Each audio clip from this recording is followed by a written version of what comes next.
Okay, everyone, thanks for joining us again and tuning into the channel. I'm here today with a very special guest from across the pond, all the way from Atlanta, Georgia. We have Pamela Garfield-Jaeger. Would you like to introduce yourself, Pam, and tell people what you do? Hi there. I'm so happy to be here. It's so neat to talk to people internationally, to think that we're finding each other that way. Yeah. And I was just telling you offline, I'm actually half British. My father is from London. My cousins still live there. So I feel a connection. And what did you say it was London? London, Yeah. yeah. Bethnal Okay. Green is where my dad is from. Right. Okay. So that's yeah, the birthplace of the Krays. You know, the Kray twins. Are they famous over in the States? I don't know them. Okay. Maybe Oh, they're a I don't know them. notorious gangster family. But Oh, okay. I'll have to yeah, ask but they were him kind about of like yeah. You know, they were men of the people as well. They made Hollywood movies about them, and yeah, so they're quite notorious. Everyone in the UK knows about them, but I do digress. Okay, that. so would you like to tell people what your occupation is and how you got this gender ideology within your crosshairs? Yeah, so I'm known online as the truthful therapist. I'm a therapist. I'm actually a licensed clinical social worker, and I've done a lot of mental health work over the span of 25 years. I've worked with kids mostly in schools, in hospitals, in a private practice. I was a clinical supervisor. I've done a lot of that. And I actually had a disability in 2017. I took some time off of work, and then in 2021, I came back. And that's when I saw some of these things that we're going to be talking about today. I saw the program I was new at be completely different than how it was before I left, just 3-4 years before. And half the girls were identifying as transgender. My colleagues were completely affirming it and not recognizing some of the very obvious underlying issues, or just how they were using it to avoid issues sometimes, and how it was getting in the way of healing. I was shocked at all of that. And I actually ended up leaving because of the COVID mandates, because I had a health issue and I didn't feel comfortable taking the vaccine that they were forcing upon me as a California healthcare worker. I was in California at the time. So that emboldened me to become public and speak out, because I kind of had nothing left to lose. A lot of people were too scared to say the things that I say out loud, which is that, boys can't be girls and girls can't be boys, and that this is harmful. That's how I fell into it. And then people found me online because I was one of the few at the time speaking out. Yeah, one of the questions that a lot of people ask immediately when I'm out on the streets doing my imitation billboard, Chris, is why do you care? Now, when people ask me that question, it tells me a lot about them, more about them than it does about me, really. But can you just answer why do you care? I mean, specifically me, I care in general because I care about the well-being of children. I will, even adults, quite frankly, who are vulnerable and being pulled into this. Their health and their mental health is being harmed. So I just simply care about them. I care about society as a whole, because if we go along with this lie, we're gonna turn into dystopian nightmare if we can't know what's truth. I care because if this carries on, it's going to be mayhem. So why don't people care is the real question.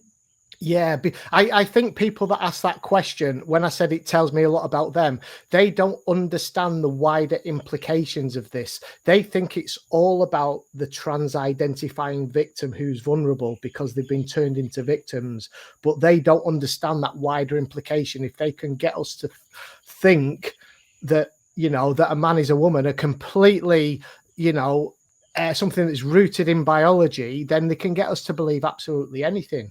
Mm-hmm. Now, on the topic of gender dysphoria, can you explain to us what gender dysphoria is? Because a couple of women have spoken to me and they said gender dysphoria does not exist. Okay, and I said, all right, can you explain that to me? But can you explain what you believe gender dysphoria is, and are there different types? I mean, it is a controversial term, and many people will say it's made up. I think it's a catch-all. The way I see it, quite frankly, is I see it as a symptom. I see it as a manifestation of something else, some kind of problem, usually some other underlying issue. Sometimes it's just used for attention or a distraction or other things too. So it can just be used for leverage. But giving the more honorable, kind interpretation of people who are really suffering, it's people who feel pain in some way, usually in their body, in their identity, and they're lost and they're figuring that out. But I see that as a symptom of another problem. That's how I see it. It's obviously written as though it's some kind of inborn thing that someone's born in the wrong body, kind of like an inborn characteristic. I do not believe that is the truth. I think maybe that's when people say there's no such thing as gender dysphoria. That's what they mean. That it's not like I have brown hair and you have gender dysphoria. It's more just a way of describing an uncomfortable feeling. Yeah, and it affects different types of people, doesn't it? And different age groups. So I think I've narrowed it down to three different groups. Oh, I feel like there's so many. How have you narrowed it down to three? Let me hear that. Well, I was hoping you could expand on that a little bit. So Yeah. I'm basically doing it in broad terms. So traditionally, you had young boys who were quite effeminate. Okay, we had one of these young lads at school, in primary school, and he grew up to be gay. So traditionally, it used to affect young boys. And then also you had middle-aged men that all of a sudden started to identify as the opposite sex, whether there were a couple of different reasons for that, which maybe you could elaborate on. And also there was this new group of young teenage girls who never historically showed signs of this gender dysphoria. So do you want to maybe break down any of those groups there? Yeah, with the middle-aged men, there's something they call AGP, and that's the men who kind of get turned on by the fact that they believe they're a woman, or maybe just the fact that they look like a woman or dress like a woman. And there's those. And then there are also men, and I've met Walt Heyer, who was one of these, where he had a lot of trauma. He was not a gay feminine man, but he grew up with a lot of trauma. And when he got older, he believed he was transgender.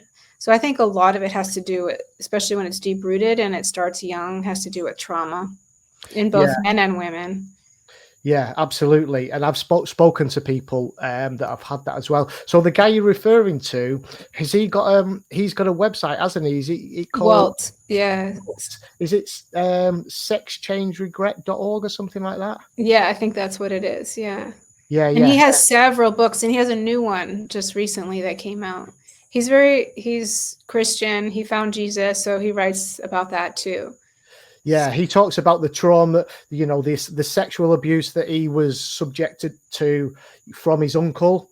His grandma used to dress him up as a young boy, dress him up as a girl. And then there was also his father that used to beat him up with their planks of wood. So he was suffering as a 10-year-old young boy, those three different types of traumas. Yeah.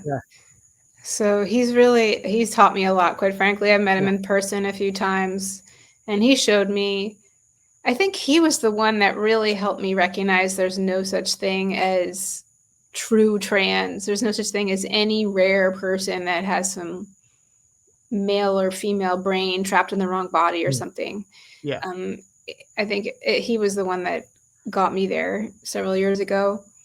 So, and then the other group you didn't mention, though, are the little ones where they're pretty much narcissistic parents are transing them and putting them on puberty blockers. Oh, yes, of course. Like Jazz Jennings. Yeah. Absolutely, Jazz Jennings. So I refer to them as the Transhausen mums, or mums, as you'd say in the US. So it's kind of like a play on words from the Munchausen's by proxy syndrome, where Exactly. they're gaining all the attention from having a trans child because it's elevating their social status. Yeah. So who do you think is behind this ideology? Because I believe we are now, with you and I and the other people fighting this, are fighting a culture war.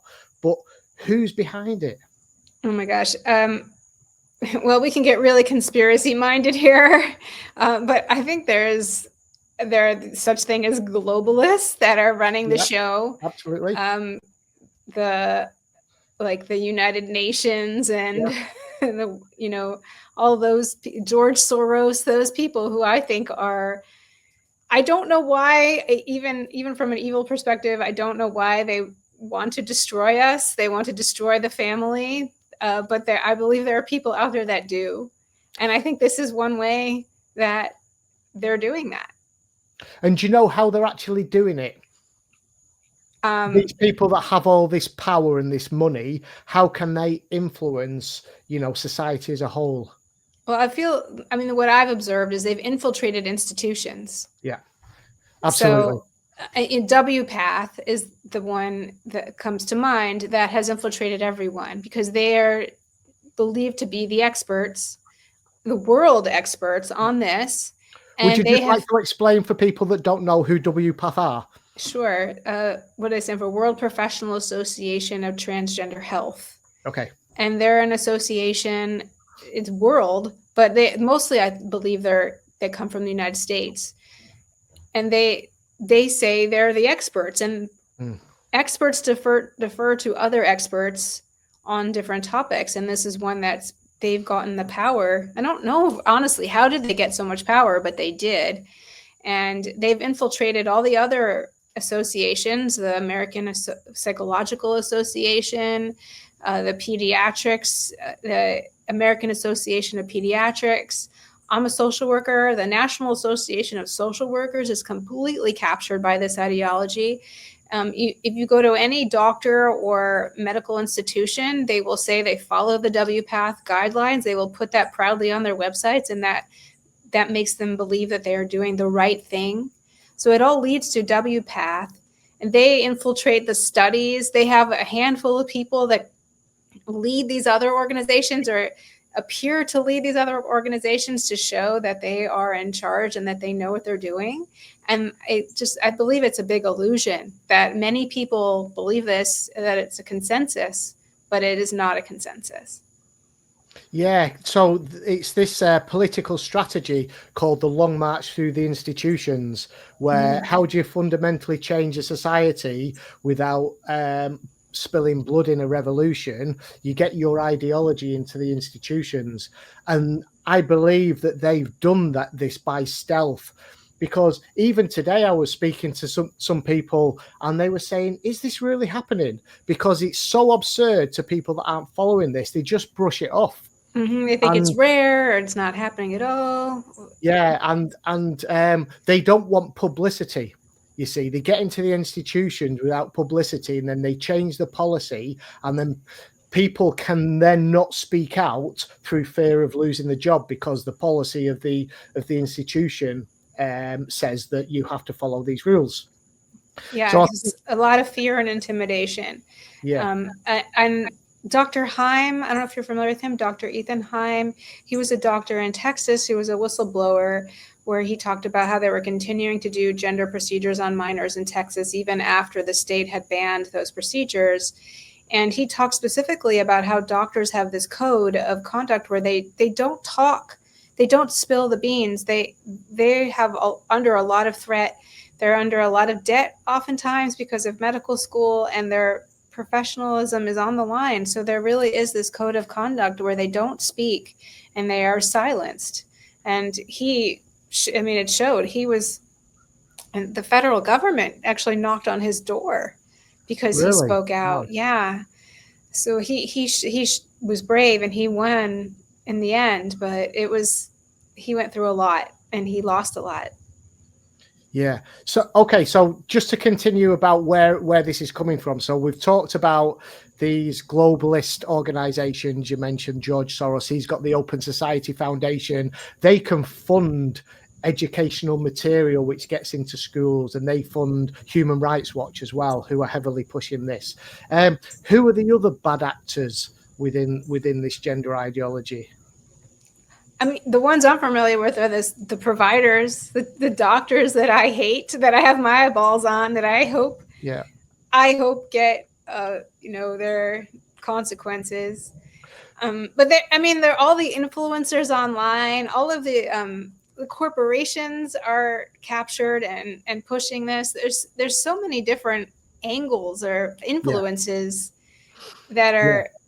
I mean, it's everywhere. We don't even realize it, I think, because we see it all the time, that we don't even notice anymore how much it's in all the movies and all the children's TV shows and books. That's partly why I wrote my book, which we'll get to, is all of the children's books. Scholastic, which is a major children's producer of children's books, and it goes into schools, all of the school curriculums. Of course, in the United States, I'm aware that the federal government had a large say in pushing policies that were educating teachers to have this in schools and force them to use the alternate pronouns. So there's a lot. It's coming from so many different angles. Yeah, absolutely. And one which you kind of brushed on it. You talked about doctors, and I suppose they can fall into different categories. You can have your psychotherapists that push the affirmation pathway, and then you've also got your surgeons as well. Do you want to touch a bit on their roles within this organization? Within this ideology? Well, there's one I have in mind that I met, and I didn't know who she was at the time when I met her. But when I went to her training, I already was aware that this was wrong. So I went to the training to learn more about what's being taught to my colleagues. So this is Dr. Joanna Olsen Kennedy. Yeah. She is the doctor that leads the gender clinic in Los Angeles, which has since now been, I don't know if it's fully shut down, but I believe now they're no longer able to work on new patients under the age of 19. Yeah. But so she's the one I have my eye on, because she did the training for other therapists and social workers. This was in California. I went to this luncheon with hundreds of people. I actually spent a lot of money too. And I went home and just had nightmares. I didn't know who she was. And then I realized I had been in front of the face of evil. How did she come across person to person? I mean, I didn't get to talk to her one-on-one, but on stage, I did ask a question from the audience, but she was very pompous, very dismissive. I remember somebody in the audience just asked her to slow down, and she just wouldn't. And I think that was intentional. I think she wanted to speak quickly so that you don't have enough time to think and realize what she was saying didn't make sense or was simply wrong and dangerous. She said puberty blockers are completely reversible to the crowd. She said that.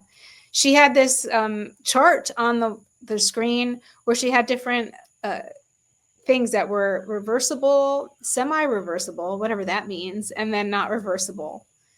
And she put puberty blockers in the same category as like social transition type things, like different clothing or toys. It just said toys. So meaning toys they play with. Is the same thing as putting a child on puberty blockers, which we know is so harmful to their health. And is just by nature, how can you reverse puberty? But, the bone growth, the lung development, the heart development, the sexual organs, sterilization, these things are not reversible. So I was just, what? I was in shock. Yeah. There was a lot of Marxist ideology being told to me, a lot of victim mentality, where what is that, like minority stress, that trans people are under this minority stress and we need to affirm them, otherwise they'll all kill themselves or they'll die. But then I'm saying they, actually, because it was her and what she would call her husband, another woman who identifies as a man.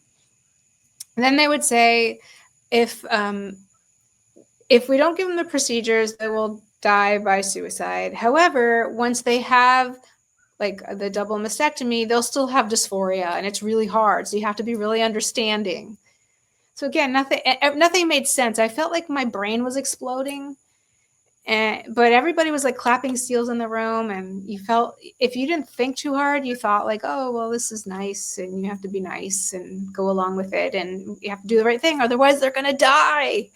Yeah, that's it, isn't it? That's the suicide myth. And I mean, I have looked at some of the statistics and facts around this ideology, and it turns out that it normally takes around about 7-8 years for people to start experiencing regret, and they haven't done long follow-up studies. None. There's one study. In Sweden, the Swedish study. Yeah, that was over a 20-year period, wasn't it? Or 30 years, from 1973 till 2023. I think 2003, actually. 2003. Oh, Yeah. right. Oh, yes, of course it was. 73 to 2003. And I think they said was the suicide rate, it was about 19% of people that had been through the surgery. And it was like 9 times higher. Honestly, even that study isn't great because they didn't have a control group. Right. So even that study it tracked a group of people.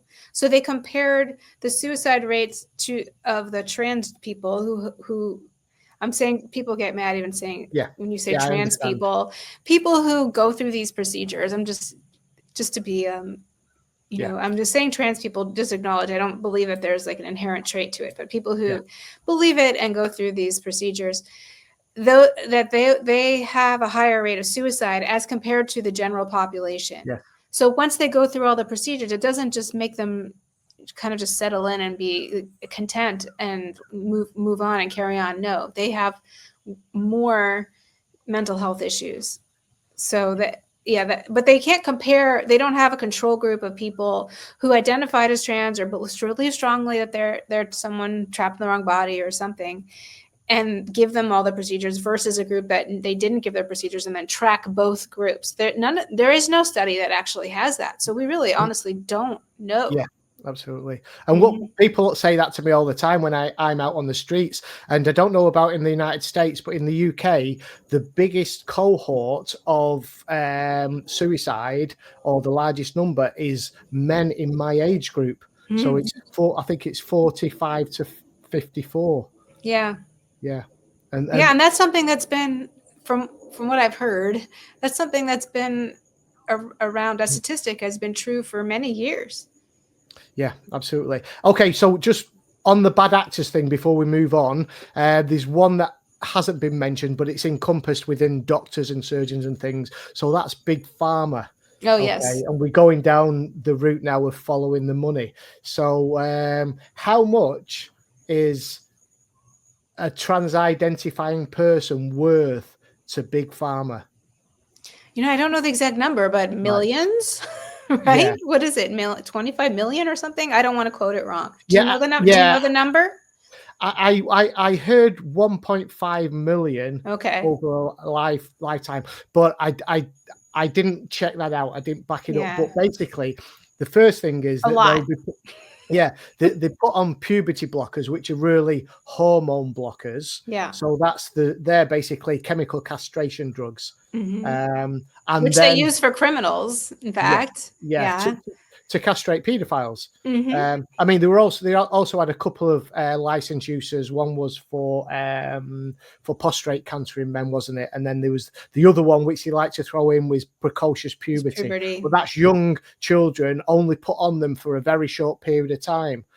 And some of the children that was put on them in the past and now adults are suing the pharmaceutical companies because of things like brittle bones or reduced cognitive development. That's what I was going to say. The people even that had that have been coming forward because of the many problems that they've had as a result. This drug is just horrible. Lupron, it's terrible.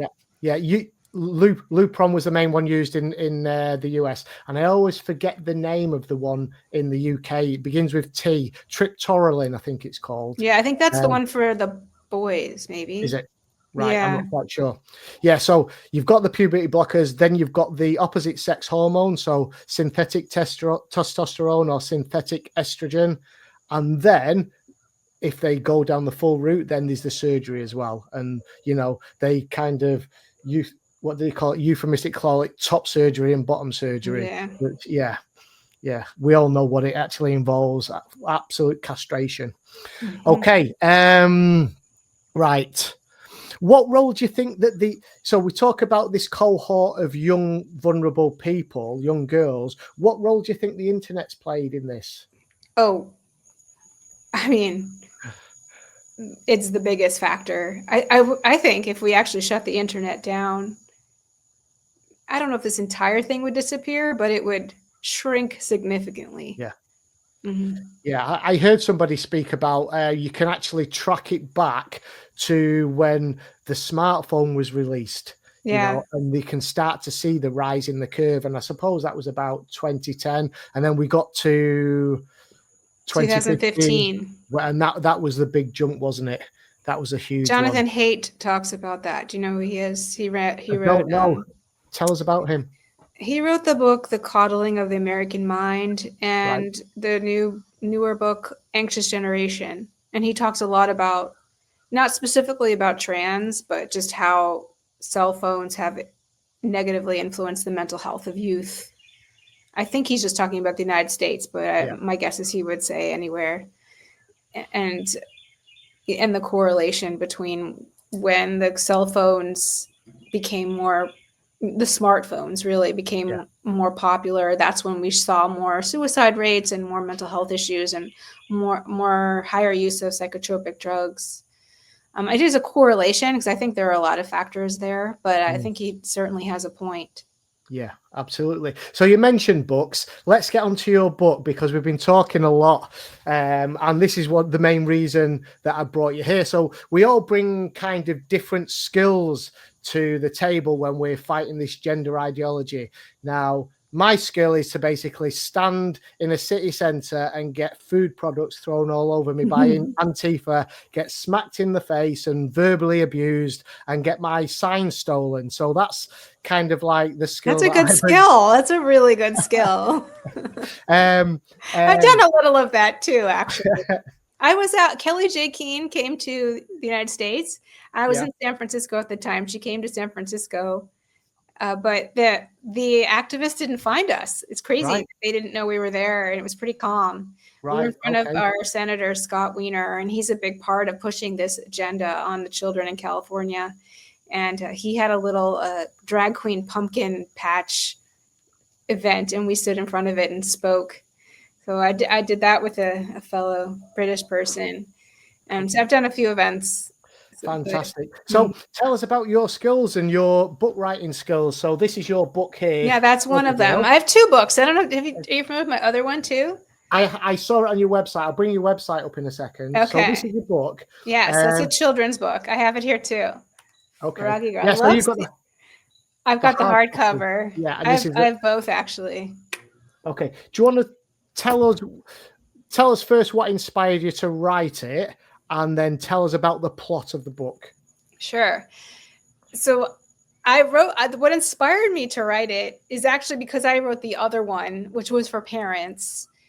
What inspired me to write that one was because parents were constantly coming to me, asking me for advice and what to do. And so I ended up thinking, well, I should have a book. So then they can just read my book. And that has become successful. But when I put out that book, I was sort of stalking it on Amazon. And it was ranking high in the teen LGBTQ books on Amazon. And so I was watching it, and I was watching it sit next to these like disgusting books. And excuse me. And then I noticed so many books. There's a lot of famous ones we know about, like I Am Jazz, and there's Genderqueer. There's one called A is for Activists, or the Gay BCs. There's just so many of these ridiculous books out there. And I was like, and there's this economy for it, on the left. I think it's being funded by a lot of these groups we were just talking about earlier in this conversation, quite frankly. But I don't have proof of that. I just believe it's true. But I thought, well, I want to put a book that has the opposite message, which is that to accept yourself, that Children are born right, just the way they are. Yeah. And just more of a wholesome message. So that's how Froggy Girl came about. I woke up one morning at like 3 a.m. just with these rhymes ringing through my brain. And I wrote them down on a little piece of paper. I don't know if this ever happened to you. You've had like an idea and you just like have to write it down. Yes. Get it all out. Yeah. And so I started writing down all these rhymes that I had like 3 or 4, or it was more like 4 or 5 rhymes. It just came out of my brain. So that was the beginning of the Froggy Girl. And then the next day I started hashing out more rhymes and getting it more, a whole story. And originally I was just going to get a random artist from Fiverr, which is that website where you just hire contractors. But then the one that I hired, he flaked. And I ended up hiring this guy. He's wonderful. His name is Nicholas Blooms. And he is a detransitioner. I don't know if you knew that. I did, yes. So, sorry, excuse me. Nicholas and I connected at a conference. We went together, an AAP conference, Conference of Pediatrics, where we went there to talk about the harms of hormones and surgeries on children, to educate the doctors who had no clue, and all they knew about was what their institution was telling them, which is led by these globalists. And it was a really great weekend. The very last day, we were kicked out by security. I was going to mention this. Was this the AAP conference, did you say? Yeah. That's the American Association of Pediatrics. Yes. And so for no reason, we were kicked out. So Nicholas and I had a bonding experience together. And so we teamed up. And so between my writing and his beautiful art, Froggy Girl came about. Fantastic. And do you want to tell us about the plot of the book? Yes, sure. So Froggy Girl is about a little girl who loves frogs so much that she wants to be one. And she believes she is one because she can hop. And her parents supported her froggy identity. Her friends supported her froggy identity. And her teacher even gave her a special flag. So this is the affirmation process which young people or young children are going through now, aren't they? It's at the school. Exactly. Yeah. And her friends wanted to be nice, even if there would be a price. I forgot the exact line, but everything rhymes. Her parents gave her frog feet, which she thought were neat. So part of it is the message towards the little girl, but also the message is to the adults and for people to recognize that even if you're nice and you mean well, you're not always helping. Because what happened was she tried to do the froggy things. She tried to hop, or she could hop. It was the one thing she could do, but she tried to swim and she tried to catch flies and she couldn't do those things. She felt really lonely and sad. So she was kind of left defeated. So she went on this little walk and she met a wise turtle, and the wise turtle helped her realize that she's a beautiful little girl and to appreciate that. Yeah. Oh, fantastic. So what's happening in the trans movement now is people that are vulnerable to this cult, and I do believe it's a cult, they get love bombed into it. Yes. And people get drawn into it when they realize that maybe it's not for them and they've made a mistake. Then they need somebody like the wise turtle to be able to tell them it's okay. But what the trans activists are doing, and this is a horrible phrase that they use. Do you know what I'm going to say? Internalized transphobia? No, I'm sure they've got it over there in the US because this is a global thing. So they'll say death before detransition. Oh, yeah. That too. And yeah. That's one of the most wicked things. So there's hallmarks of a cult right there. For sure. Yeah. Love bombing. If you question anything, then you're demonized. Even if you're still with the dogma, if you have 1 or 2 questions, usually you get discarded or you get reprimanded. I've talked to many people. I've known people, they're detransitioners now, but many of them I knew before they were detransitioners while they were still identifying as trans. And I kind of watched them go through the process. Very interesting. And that was very common, where they just started to ask questions and they realized that people who they thought were their friends and the community that they thought was so community-like was rejecting them and not allowing them to think for themselves. And that is what cults do. Yeah, absolutely. And any dissenting voices that they try and cut it down right away. And I think that's why when I'm out on the streets with my boards, people get so angry with me because they're within this echo chamber, this cult where everybody agrees. And I'm standing there just like Billboard Chris, saying you're believing a big fat lie, and they find it really difficult to handle any kind of dissent. The most pushback I normally get are not from people who I identify as trans. It's friends of trans identifying people, or those that have siblings that identify as trans. And I'm trying to work out why it is that they get so angry. And I believe it's obviously deep down, they know that it's a lie, but they're going along with it. Yeah, I think it's too painful to recognize that they are harming somebody that they really love by going along with it. I think that it's too hard for them. So you are showing them a very painful truth, and I think they can't handle that. So I think that's what that resistance is and what you're facing. Absolutely. So I understand that you featured in a documentary as well. Would you like to tell us a little bit about that? Yeah, but I've actually been in two. I didn't know that. Yeah, the bigger one that I think got more attention was the Epoch Times one. Is that the one you're referring to? No, I've not seen that, so I'll have to check that out. The one that and I watched it today actually. It was called Dysconnected. Oh, the Dysconnected. Okay, so there's two. So Dysconnected, yeah, that's on YouTube now for free. Dysconnected, and Walt Tyre is in that too, who I had mentioned earlier. Yes, he is. I'm going to try and find this while we're speaking. So Dysconnected, that is kind of how I came on the scene. I had just joined Twitter for the first time in my life in 2022, I think it was. And the director, his name is Don Johnson. Yeah. Of Miami Vice fame, but that's not who he is. Just that's his name. Right. And he was working on this film. He said he had tried to get over 25 mental health professionals to be interviewed for his film, and none of them would come forward and do it, even though they all agreed that it was wrong and they knew it was harmful. He could not find anybody. And then I popped up on Twitter, and he kind of cold emailed me and asked me if I'd be in it. And I said, sure. I'd never done any public speaking before. I was really new at it all, and I guess I did pretty well because he featured me quite a bit in the film. Yeah, absolutely. So it's Dysconnected with a Y, not an I. Like dysphoria.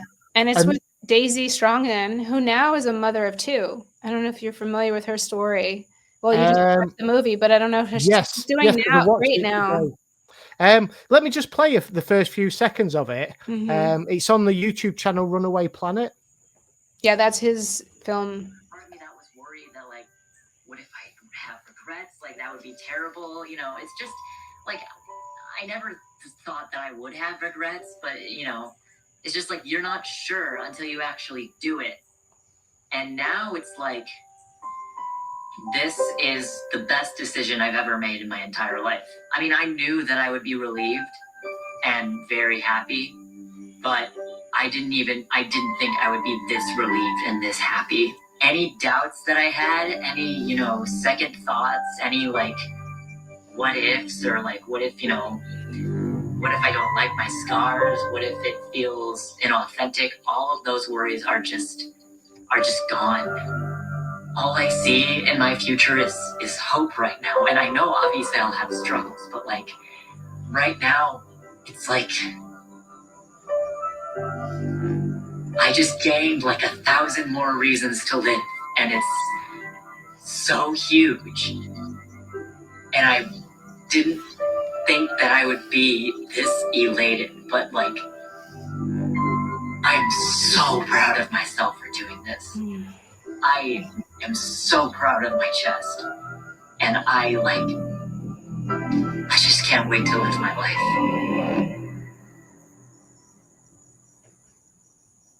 So Right, I'll stop it there. Let me I just. love that part though, right? Wait, what you just stopped it at? It's so good the way she Do you want me says. to? Do you want me to carry on? That one line that she says? She goes, "Here's the deal." Say that. Show that part. I'm detransitioning.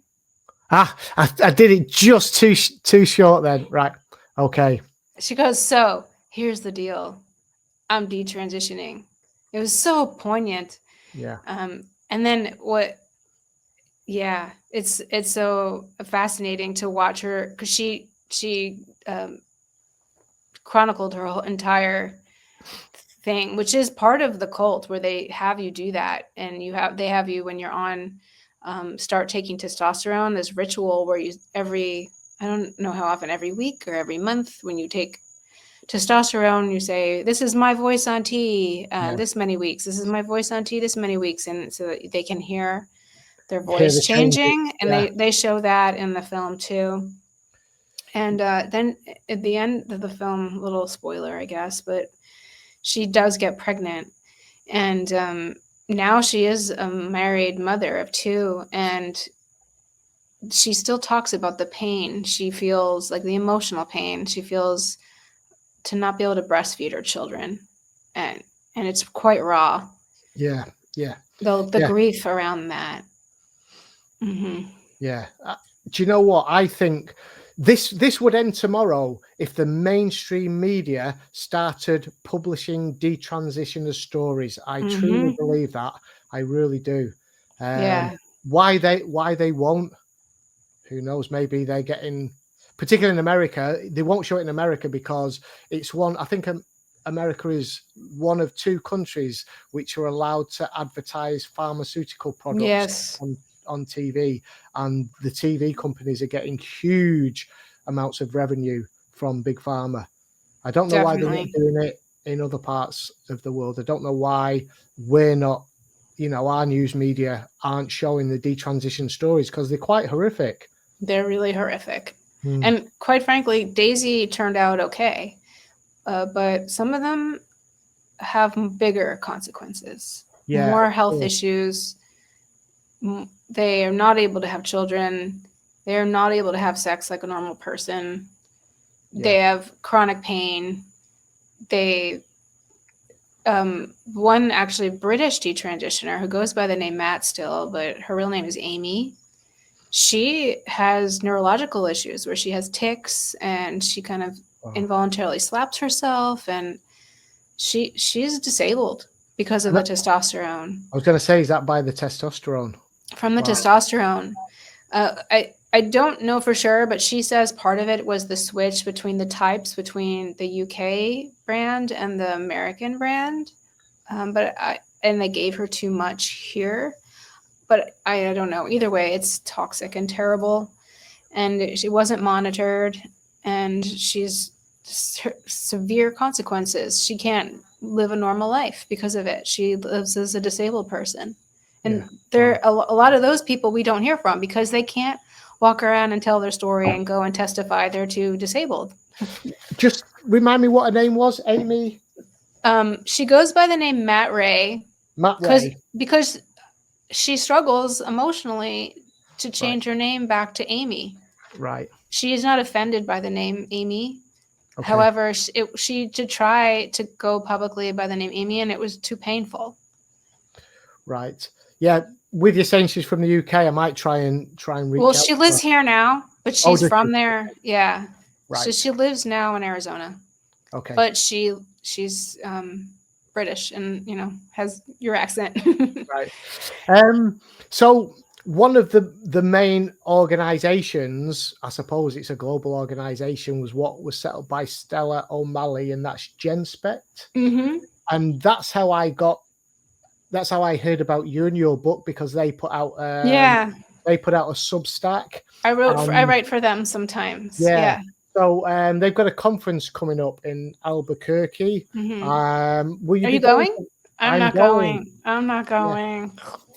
Yeah, I mean, it's a long way for us, but fortunately I reached out to them and told them the kind of activism work that I'm doing, and I said I'm trying to, raise the profile of this, not raise the profile of it, but raise awareness of the harms of the gender ideology. I'm singing it from the rooftops. I mention Genspect all the time when I'm out on the streets. I said, I'd love to come. Is there any possibility I could get a press pass? And they said, yeah, great. We've actually followed your work and we see what you do. And they give me a press pass. So have you been to a Genspect conference before? I have. I went to the one in Denver. Right. That one was really good. And I met a lot of people in person I hadn't met before. And then also just reconnected with people I had met before. There is this interesting cohort of us that have known each other now over 3-4 years, that we see each other at different events. And then, of course, the Genspect ones are more international, which adds, really amazing layer to it. Yeah, I'm hoping to make a lot of contacts while I'm there. And then hopefully I'm going to get people to come and speak to me on the YouTube channel like you're doing now. Mm-hmm. And particularly, I want to make contact with the detransitioners. I could probably connect you with some of them. That would be amazing if you could. We'll go over some names after. And I have definitely, because the viewers of this channel, they're really loyal and they're really interested. I mean, they do like to see me getting attacked and abused on the street. That's great. And I'm happy with that. I'll take one for the team. And that always provides kind of like, even though it's a really, important thing to raise awareness out on the streets, it does provide a bit of entertainment for the people as well. But it just shows how this ideology has gotten into people's minds and how they go really crazy. It's like a mind virus. Yeah, absolutely. Elon Musk called it the woke mind virus. Woke mind virus, yeah. But as well as that, I think it's really important to have these conversations and hear, as fun as it is to watch me get attacked by Antifa, it's really important to see or to listen to the detransitioners stories and also get other stories from people, what I call the clever people like yourself, or the psychotherapists and the ones that can, that have got professional experience of dealing with this issue. Yeah. So hopefully I'll make all those great contacts when I get over there. Which I hope you do. I think you will. Yeah. I was going to mention. Oh, go ahead. There was the other film that I was in. It's actually done by a Swedish director. Right. Because it's called Gender Transformation: The Untold Realities. You can pull up the trailer if you want while I'm talking. And the Swedish. Is it on YouTube? It is on YouTube. The trailer is on YouTube. The whole film is not. Gender Transformation: The Untold Realities. And it tells the story of a girl named Ellie Martinez. Her mother is Abigail Martinez, who unfortunately was divided from her family because the state of California believed that Ellie needed these hormones and surgeries and affirmation, and her mom didn't believe in that. And it has a pretty tragic ending. Right. Where there was suicide. Yeah. Oh, wow. It's a really powerful trailer, actually, if you want to play it. But I was going to say, what that filmmaker, he's from Sweden. That's the one country that has allowed this information to come forward. He said what inspired him to do that film was the Swedish government put out I think it's a 5-part documentary called The Trans Train. Right. And that changed the public opinion's mind. So he said, he wanted to do something once he learned about it to change the opinion of people in the United States. So if you wanted to play a clip from it, the trailer is really powerful. It's got this really good song in it too. I've got it lined up now. It's 2 minutes 40 seconds. So let's bring this on. Let me come on.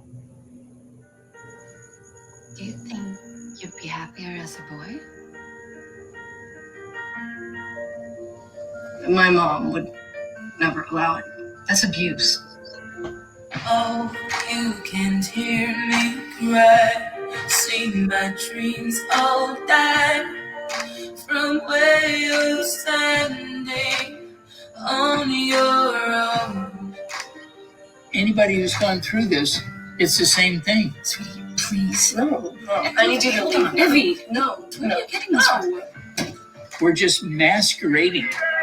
When did parents become enemy number one? This is all coming from the top, the major corporations, governments, politicians. You have a pipeline. It's also in the education system. So today we're going to talk a bit about genders. We are here to support you. I feel like I couldn't breathe. my aching body fell to the floor. I've talked to hundreds, if not thousands of parents. Our stories are all the same. They told my parents if I wasn't allowed to transition, I would be at risk of suicide. This was a group where they basically gathered vulnerable children and taught them that it was us against them. Would you rather have a dead daughter Or a living son. That question is asked over and over again, and therapists are trained to say that. You caused my heart to bleed, just to only reason. I can't figure out why. It's destroyed my health. Looking back, it made me feel even more hopeless. And then I felt down, I felt tired, I felt exhausted. I felt that my body shakes on its own uncontrollably. I'll never be the same. I was allowed to destroy my body. They never talk about how much harm is being caused. You know Joshua Blue Club? He says our closest family are often our worst enemies. It's separating kids from their The parents. state has decided that Evan should stay at a group home for now, for his safety. You can hear me cry, see my dreams all die from where you're standing on your own. I miss you so much, Evan. Leave him alone. I think this is the most important question. Why are they all doing this? Wow. Really powerful. Really, Yeah. really powerful. So where can people actually see that full movie? So it's $4 on the website gendertransformation.com. Gendertransformation.com. And, or you can go on Epoch TV and probably find it that way. But gendertransformation.com is the easiest way Yeah. to find it. It's a $4 fee. You can see all the other ones for $4 too, but you know, it's Okay. like a subscription.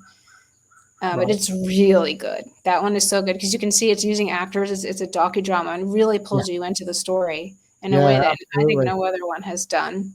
I will be watching that 100%. Mm-hmm. So what would you say? What advice would you give to parents whose child comes to them and says, Mum, Dad, I'm trans? Mhm. Yeah. Well, first of all, take a deep breath. And then the first thing is to not react hard and recognize that this is not about gender. It's about something else. And that you want to still stay connected to your child without confronting them so hard about the gender. Because as soon as you just confront them about the gender, you'll probably be pushing them into the hands of these groomers. So keep that in mind. But, you know, the first thing is, of course, limiting internet, taking them out of away from the influences that are doing that. You know, you might want to actually move locations, looking at the dynamics in your family, the dynamics between you and your child. A lot of times this is a little bit of a cry for attention. Sometimes it's kids of families where they're going through a crisis and that kid's needs kind of got left to the side. And this is a way for them to express that. It depends. So my other book really goes into it, like things you can do, ways you can open up an open-ended conversation without confronting them so hard that they get pushed away. But it is a very much individual thing because it depends on your child, depends on your relationship with the child, it depends on the age of the child. So it's called A Practical Response to Gender Distress, Tips and Tools for Families. And that is on Amazon. Okay. And that has a lot of the advice on there. And then, you can find on the back of that book has a lot of resources, including Genspect, which you mentioned earlier. There's a group called Pit Parents, and they have a lot of essays of other parents who have been through this, and they write about their experiences. They write about some of their creative ways that they've done this. Know that it's a long haul usually, where it's not something you can just wave a magic wand and have it go away really fast, that it's sort of like a marathon, not a sprint. But the very first thing is I would not affirm it. I would not go along with it just to be nice or just to, keep things calm. Because what happens is oftentimes parents kind of just use the name or pronouns just to keep the peace, and then they get the goalpost keeps moving, and then they get deeper and deeper into it. So stand your ground without being confrontational is the first thing to consider. And then also find support. And I don't really necessarily mean a therapist or professional, because most of them cannot be trusted. Yeah, that's really good advice, that.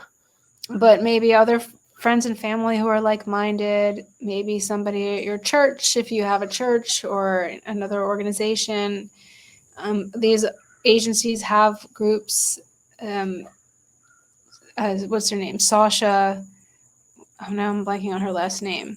Sasha. How am I blanking on her last name? Sasha Ayad. She has a parent group. All that is actually in the back of my book, a lot of these resources. So on your website there, you've got, it's the truthfultherapist.org. And then at the top, there's a section called resources. Oh, some of them are in there, but that needs to be updated. My husband is my webmaster, and I actually just gave him a list of things to update. But there are some older things in there that are still going to be helpful. Yeah. And I believe Genspect is in there. But Genspect has a lot of resources. Yeah, so I've just brought Genspect up there, genspect.org, and you go to resources there. And my book is on their website too. Right. Yeah, and there's so much good advice there. I would some of the essays I've written. Yeah. Genspect is a really good starting point. That's who I found. And then they've got another site which gives you a lot of the facts and figures. SEGM, SEGM.org. Yes, Society for Evidence-Based Gender Medicine. Gender Medicine, something like that. SEGM, SEGM. Right. They have a lot of the facts. So when you're trying to argue, which I would actually advise not to argue so much with your child, and almost avoid the gender topics in the beginning, and really more concentrate on your relationship. And a lot of this is about being seen, because the kid is trying to be seen in an unhealthy way. So try to help them be seen in a more healthy way. And then you want to lead to them being seen without needing this really attention grabbing tactic, or needing the love bombing of these unhealthy groomery type people. Yeah, of course. Think of it that way. Yeah. So that's the children. That's the most important one, I think. But also equally important is women's spaces as well. Yeah. Being invaded by men identifying as trans. Now, I'm not sure if this news story has reached the US yet, but J.K. Rowling tweeted about it the other day. So we've got a high street store called Marks and Spencer's. I don't know if you've heard of it at all. I have heard of it because I have family there. Ah, right, of course, yeah. And I used to go shopping there in London. So it's still popular. Sometimes I wonder, Yeah, it's still doing quite well. But maybe not after this. J.K. Rowling said you need to basically vote with your pocket and do not go to Marks and Spencer's. What happened was, I think it was just yesterday, a 13-year-old girl was going for a bra fitting, for a first bra fitting, and she was there with a mum, but maybe a mum disappeared and went looking somewhere else. She was approached by a male member of staff who identified as trans, asking the little girl, the 13-year-old girl, did she need any help with a bra fitting? Now, this guy didn't even work in the lingerie department. Oh, no. So he worked in a different part of the store. Yeah, what a creep. Yeah, so this is where people say to me when I'm out on the streets, transgender people are just trying to live their life. Yeah. Well, maybe there are some that are. I get that. There was always a very small amount of people that identified as what used to be called transsexual in my day. But I say to them, do you not see the loopholes which are opened up to allow predatory males in female spaces? That's exactly what this is. It's a pathway for predators. Yeah. And I mean, when I have my street conversations, they will say, but I don't like this word, but this is what they say to me. So women are vulnerable to cis men. It's cis men that are vulnerable. It's them that you want to keep out of women's spaces. Well, the thing is, but there's a rule. Trans-identifying men are men. Yeah, you know? They're the same thing. Yes. You mean men? Okay. Yeah. On that point, I've got another question for you, actually. Is there any set of circumstances, because people ask me when I'm out on the streets, do you speak for all women or do you speak for any woman? Because you're a man, you don't speak for us. And I've had people in the comments to some of my videos saying, well, you do speak for me because I agree with what you're doing. I'm glad you do. Yeah.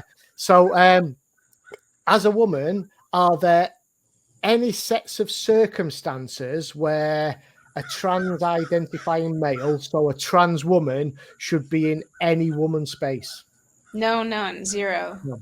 Right. Even, I mean, probably if you talked to me 10 years ago, I was naive and might say, oh, someone who's really passing or just minding their own business, then it's okay. But I don't think so anymore. No. Right. Because I interviewed a trans-identifying male just a few weeks ago now, and he realizes, he said to me, you know, I've got a mental illness, you know, I know I'm a biological male. He was gay. He's gay growing up. But when I was speaking to him, he literally, I could not tell that I was speaking to a man. He passed so well as a woman, but he was the caricature of a Barbie doll. Yeah. A real nice person to chat to. We had a great chat. He agreed with me that, you know, men should, well, he agreed that they should be kept away from kids and men shouldn't be going in women's sports. But he did say, he said, why, you know, would I be vulnerable going into a woman's toilet in a men's toilet because I look like a woman? What would you do if you saw me in there? He said he goes in women's toilet. He said he uses the disabled toilets. Yeah. If he has to use a female toilet, he will wait until there's nobody there and sneak in and out. Yeah, I mean, honestly, it's a shame. That's why this whole thing is just a mess. I don't think we should be doing this at all. That's why it's terrible. Yeah. But I still don't think he should be using women's spaces. Well, I said that to him. I said the only thing that we will disagree with is that I don't think you should be in women's spaces. And if I had to guess, if he's really that committed and has been transsexual, he probably calls himself transsexual for that long. He probably has sex. I bet he has trauma in his history. Yes, he did tell me about that. And the thing is, he's had the facial feminization surgery, but he hasn't had the bottom surgery. He's fully intact below. Yeah. And so, on the flip side of that, if somebody has had the bottom surgery, I still don't think so. Right, you still don't think so? Yeah. No, not anymore. If you had talked to me maybe 5 years ago, I might have said something else, but now I don't. Yeah. Because I just don't think we should be playing along with any of this anymore. Yeah. Because it's harmful for everyone involved, including him. If we hadn't been playing along, then people wouldn't be castrating themselves. They wouldn't be avoiding pain. I mean, anybody who goes that far usually has some real deep-rooted pain and trauma that we're not addressing. Yeah, of course. And this all stems from trauma. And this is why one of the people that actually said to me that gender dysphoria doesn't exist was Kelly J. Keane. And I support her all the way. She's no compromise whatsoever. And, rightly so, I'm behind her on that. And I also interviewed a lady called Taylor, whose daughter was captured by this cult. And she said gender dysphoria doesn't exist. Her daughter had suffered trauma early. And initially, she didn't know anything about it. She initially went along with the affirmation, thinking, but it'll go away. It's a phase, or we'll just try to be nice. And that's the slow process that you described. And it was only when her daughter turned around to her and said, "Mum, I want a penis." She went, "What?"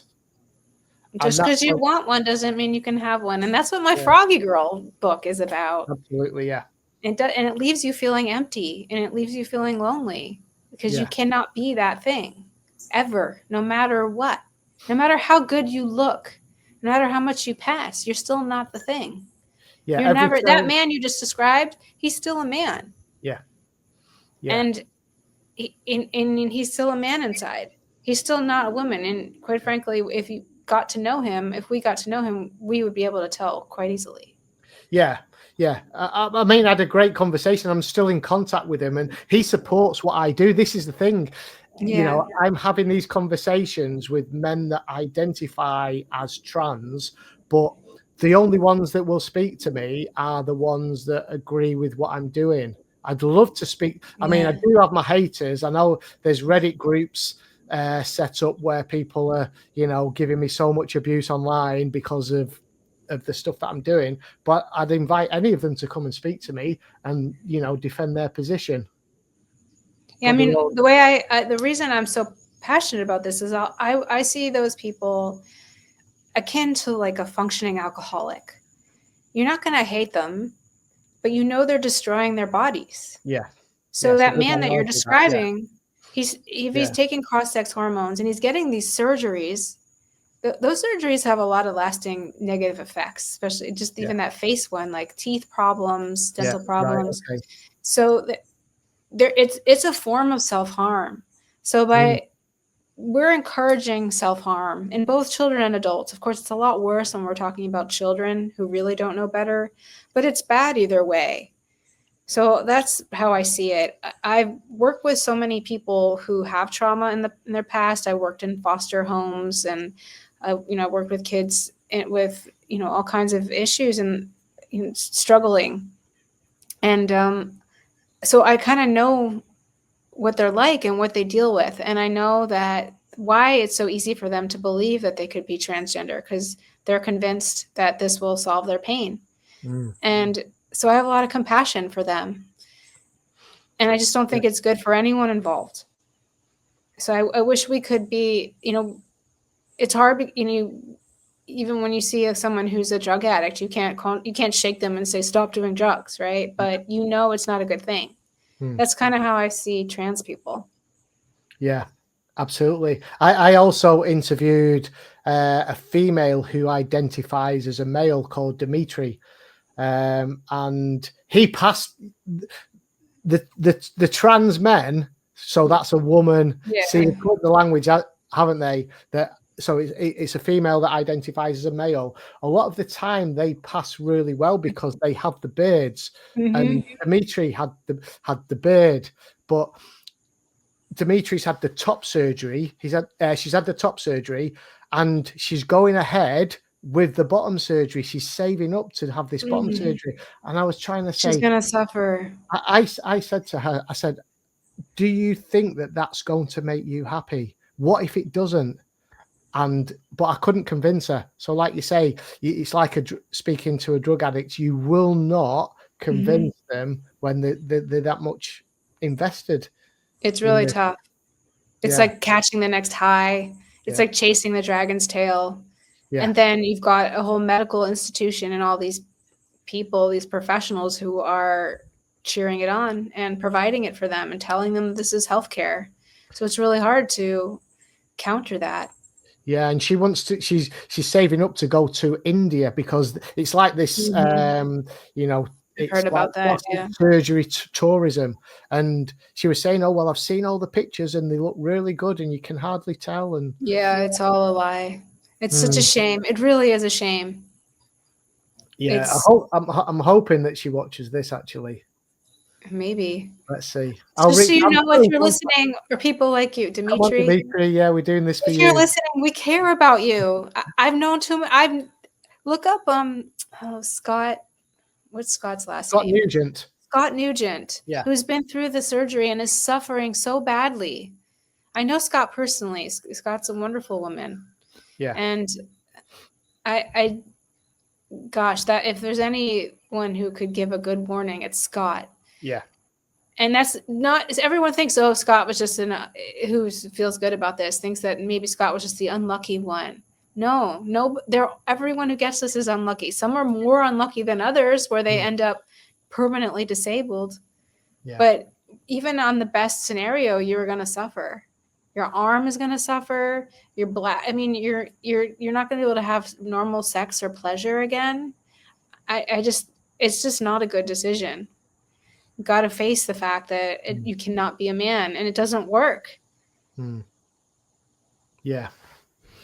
Okay. On that note, where can people find you? We've got the truthfultherapist.org. Anywhere else? Yeah, so I'm on social media. I have a Twitter, X, which is Truth Therapist. Okay. And my Instagram is the.truthful therapist, basically. Okay. I have a Substack, which is Pam, the Truthful Therapist. So I was just working on a new article today about how the suicide lie is being told and how we can clap back to therapists that say that so that we don't get intimidated. So I'm working on that article right now on my Substack. So those are some places you can find me. Yeah. And will that come out on the Genspect Substack as well? No, I was just putting it on mine. I could submit it to them. The problem with theirs, they're great, but when I submit it to them, it takes a long time to come through because they have a stockpile of articles. Yeah, so if I want it to come out sooner, I just put it on mine, and they want original material. So maybe I'll put something like it submit it to them and see if they take it. Okay, fantastic. So I'll leave you with the final word. Is there any message that you've got for the people watching before we end this? I mean, my message always is to trust your gut, question experts, don't go along with something that feels wrong. If there's something in your gut that feels off, explore that, listen to that.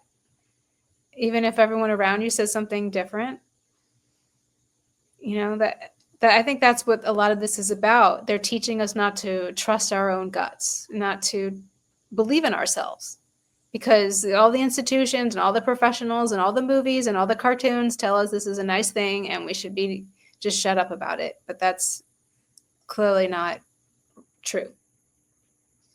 Fantastic. Brilliant point to end on. Thank you so much, Pamela, for joining me from across the pond this evening here. You're 5 hours behind us, aren't you? That's the book, FroggyGirlBook.com. Let me just put that up on the screen. Yeah, get Froggy Girl in the world, because there's so many icky books that tell kids that they're born wrong. I Am Jazz is in like so many schools in the United States. I don't know if it's in the UK, but all these books out there. So Froggy Girl is one just to teach them that they're born right, and it's a cute little story with fun drawings. Yeah, I checked on Amazon. There's 13 paperback copies left and 3 hardback copies left in the UK. Oh, so really? People better be quick. It did say more stock is coming. But I didn't even realize it. Okay. Yeah, act quick. Well, and there are other retailers if you want to get it on. I don't know what you can do internationally. Yeah. What's best for UK, but Amazon, I guess, is probably best. There's the wise turtle. Isn't he cute? Yeah. Fantastic. Thank you so much. Thank you for having me. It's been a great conversation, and I'm sure we've educated some people out there. Thank you. And thank you for doing what you do. Thank you so much. And you too.